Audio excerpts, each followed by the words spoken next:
This week's whole theme is the chipped cup, and basically what we're looking at during this week is we're looking at ourselves in a little greater detail, especially in how we see ourselves. For example, one of the things that we tend to do as individuals is that we tend to compare ourselves to others. And we say, if only we had, and we think of a tray or something somebody else portrays, then we would be better. Or if only we had done it like this, like Meredith does it, or like John Paul does it, or whatever, we would be that much better. And today's and during the week, we need to really look at how we go about doing that. One of the things all of us do, well, all of us have done, and many of us do, I don't know whether you put your china into nice, neat china cupboards and put them on show, especially the good pieces, and you never take them out. Yes, exactly. You want the perfect specimen, don't you?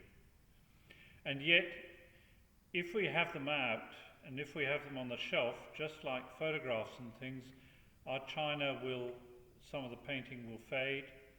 The pictures on the walls tend to crack after a while if they're not cared for. And photographs fade in the light.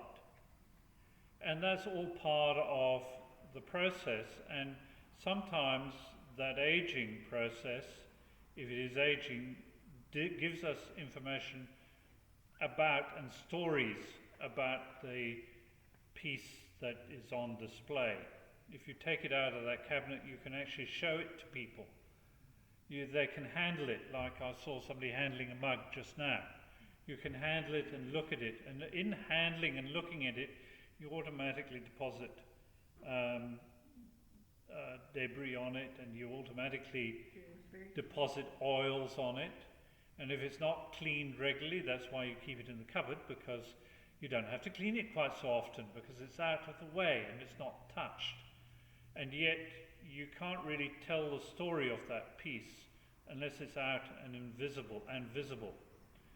The writer of the book tells the story of a woman of her acquaintance who had a mug that she kept on turning so that the faded part of the mug was to the wall, and people saw the good side of the mug, not the bad side of the mug.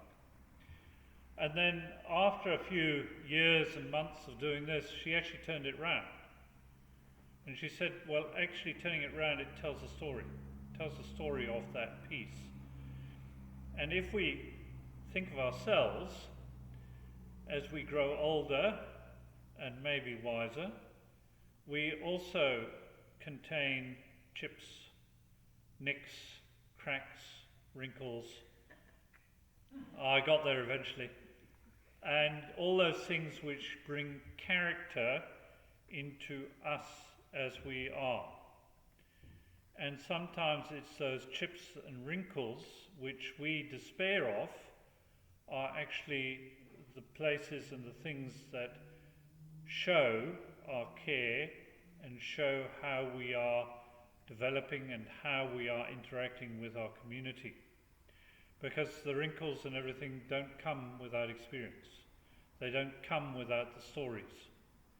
And if you want to be perfect and hide yourself behind the cupboard door, then we know that you're probably not interacting with anybody and you're not experiencing life. And so in the experiencing of life, we automatically gain those chips. I don't know if anybody saw, David would have seen my mug on a more intimate basis, but you saw my mug. It's chipped, it's got cracks in it, it tells a story. And what we're doing tonight and in the week to come is we're actually going to look at those chips. We're going to look at the shadows. We're going to look at the negative side of ourselves. And most particularly tonight, where going to consider the mugs that we have, and we're going to look and see and discern whether we are and can accept. We need to accept that, and what you reject about yourself. Notice that you accept and what you reject about yourself and others, and be aware of your expectations as you're going through the actual contemplation. We often lose ourselves in the perspective when we do this sort of work. We get bogged down by criticizing ourselves. Oh, you should have done that. Oh, that's wrong. And we get bogged down into criticism of the things that we have done and the things that have created our own chips and our own wrinkles and everything else. As we examine ourselves, we say, oh, that was really, really stupid of me, and we criticize ourselves. But those things have created who we are at the present time. And in creating who we are at the present time, we are also part of God's creation, and God, remember, likes us and loves us as we are. And so we need to remind ourselves of that.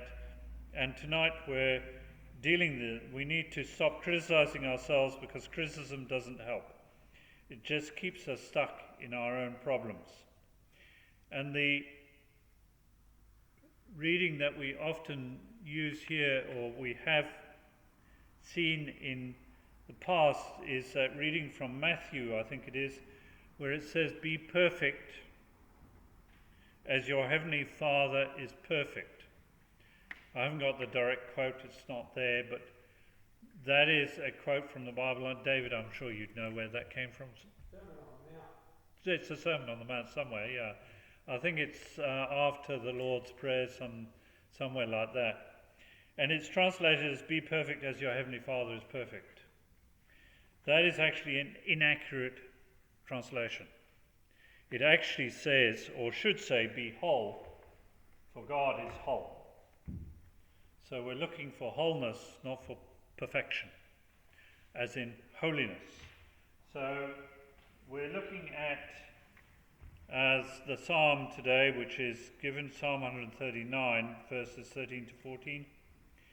But to start, I think we first of all need to go into our breath prayer, and just to start us off into a 2-3 minutes. Breathe in with loved, and breathe out with loved as I am. Breathe in as loved, and out loved as I am.